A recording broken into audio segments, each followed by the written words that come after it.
Mes chers amis, Moadim et Simcha, Agot Moed, Chag Sameach.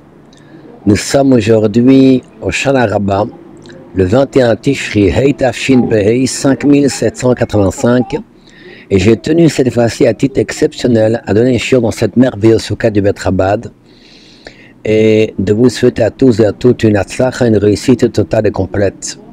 Aujourd'hui, qu'on appelle Mesirat Apitkaot, c'est-à-dire c'est le moment où on transmet le jugement de Yom Kippour, alors qu'Hachem accorde à chacun d'entre vous une Gmar Chativa Tova, une année Mouvorechet, une année de lumière et de bonheur et de joie dans tous les domaines matériels et spirituels. J'aimerais d'abord partager avec vous ces grands moments qu'on a eu cette semaine de Simcha Bet Hasheva, de festivités de Sukkot. Nous étions à Sanari, nous étions à Martigues, hier soir au Bet Chabad. 3 soirées extraordinaires qui ont rassemblé des dizaines de Béné Israël, des centaines de personnes, et nous espérons vraiment que nous allons continuer tout au long de l'année dans cette joie pour faire en sorte que la simcha, que la joie que la joie puisse briser toutes les barrières, et les barrières de notre ego, les barrières de ce que nous sommes, les barrières de nos limites. D'ailleurs, toute l'idée des chagim, des fêtes que nous passons pendant ce mois de Tishri, sont divisées en 2 parties. Smolo tachat le roshi v'mino techapkeni. Smolo, ma gauche, tachat le roshi, sous ma tête, v'mino et sa droite, techapkeni. Elle m'enlace. La première partie du mois de Tishri, c'est avec Yamim Noraim, ce jour redoutable.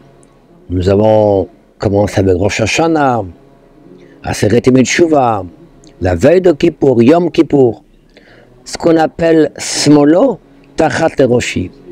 La gauche indique la yira, la crainte, une certaine, bien sûr, une discipline. Et c'est toute l'idée de cette première partie de ce Chagim-là.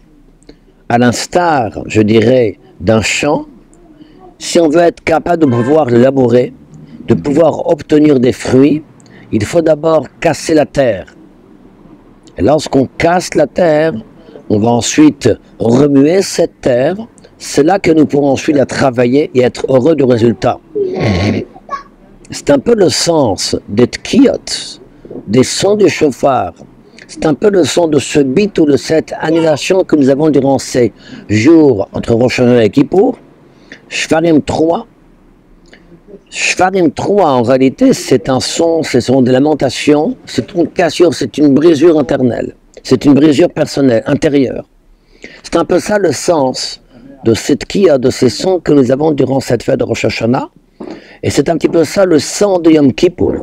Le sang de Yom Kippour, c'est une introspection de nos actes, c'est une cassure intérieure, c'est une possibilité qui nous sera donnée de pouvoir ensuite obtenir des résultats sur ce que nous avons fait. Il est évident qu'on ne peut pas se suffire de Smolo Tachat Roshi.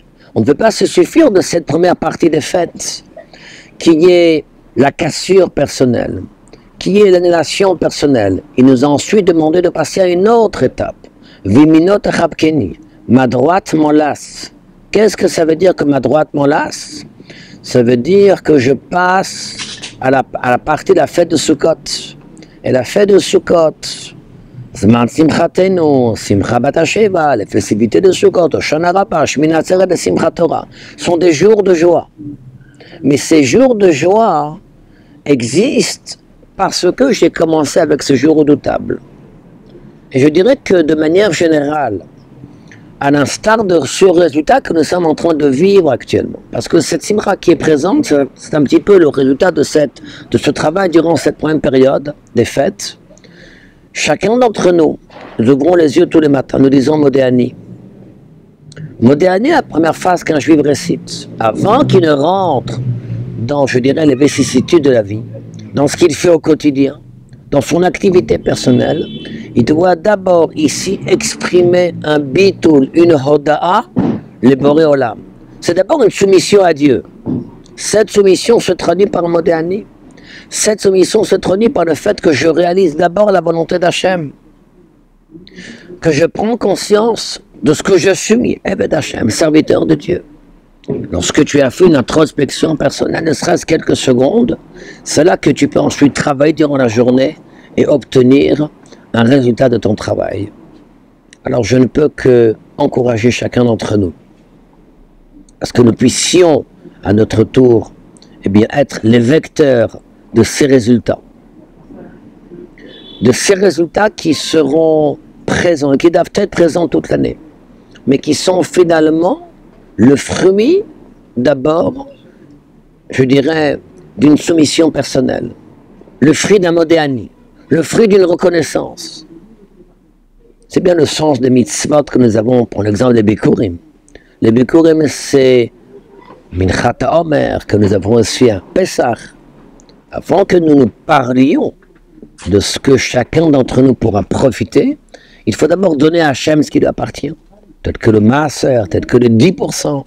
Quand relève l'Hachem, durant ta journée, avant de commencer à travailler, d'abord tu consacres un temps pour l'étude de la Torah. Tu donnes le meilleur pour la Torah. Même dans l'étude de la Torah, durant ta vie, quand est-ce qu'il faut apprendre Torah, le temps qui est le meilleur, c'est durant ta jeunesse.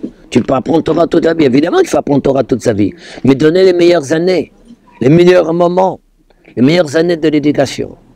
Alors faisons en sorte, nous aussi, de ne pas oublier nos responsabilités, d'exprimer, de traduire cette audace, ce remerciement à Hachem tout au long de notre vie pour cette nouvelle année. Je suis sûr et certain que nous mériterons, telles les initiales de cette année, Teishnat Palaot Ageoula, que nous mériterons les prodiges de la délivrance avec Mashiach. Je vous souhaite Chag Sameach et à très bientôt.